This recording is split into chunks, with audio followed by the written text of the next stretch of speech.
ಇಸ್ಲಾಂ ಧರ್ಮದಲ್ಲಿ ವಿದ್ಯೆಯ ಮಹತ್ವ ಬಹಳ ದೊಡ್ಡದ್ದಾಗಿದೆ. ವಿದ್ಯೆ ಮಾನವನ ಜೀವನದಲ್ಲಿ ಬಹಳ ಮುಖ್ಯವಾಗಿದೆ. ಜ್ಞಾನವಿಲ್ಲದೆ ಮಾನವನು ಸರಿಯಾದ ದಾರಿಯನ್ನು ತಿಳಿಯಲು ಸಾಧ್ಯವಿಲ್ಲ. ಇಸ್ಲಾಂ ಧರ್ಮವು ಜ್ಞಾನ ಗಳಿಸಲು ಪ್ರೋತ್ಸಾಹಿಸುತ್ತದೆ. ಕುರಾನ್ನ ಮೊದಲ ವಹಿ ಇಕ್ರಾ ಓದಿ ಎಂಬ ಪದದಿಂದ ಆರಂಭವಾಗುತ್ತದೆ. ಇದು ಓದುವುದು ಮತ್ತು ಕಲಿಯುವುದು ಎಷ್ಟು ಮುಖ್ಯವೆಂಬುದನ್ನು ತೋರಿಸುತ್ತದೆ. ಅಲ್ಲಾಹ್ ತಾಲಾ ಜ್ಞಾನ ಹೊಂದಿದವರನ್ನು ಉನ್ನತ ಸ್ಥಾನದಲ್ಲಿ ಇಡುತ್ತಾನೆ. ಜ್ಞಾನಿಗಳು ಮತ್ತು ಅಜ್ಞಾನಿಗಳು ಸಮಾನರಾಗಲಾರರು ಎಂದು ಕುರಾನ್ನಲ್ಲಿ ಹೇಳಲಾಗಿದೆ. ಇದರಿಂದ ವಿದ್ಯೆಯ ಮಹತ್ವ ನಮಗೆ ಸ್ಪಷ್ಟವಾಗುತ್ತದೆ.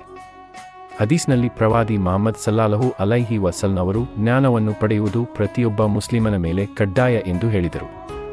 ಇದು ಪ್ರತಿಯೊಬ್ಬರೂ ವಿದ್ಯೆ ಕಲಿಯಬೇಕು ಎಂದು ಸೂಚಿಸುತ್ತದೆ. ಇನ್ನೊಂದು ಹದೀಸ್ನಲ್ಲಿ ಜ್ಞಾನಕ್ಕಾಗಿ ಪ್ರಯತ್ನ ಮಾಡುವವರಿಗೆ ಅಲ್ಲಾಹ್ ಉತ್ತಮ ಪ್ರತಿಫಲ ನೀಡುತ್ತಾನೆ ಎಂದು ಹೇಳಲಾಗಿದೆ.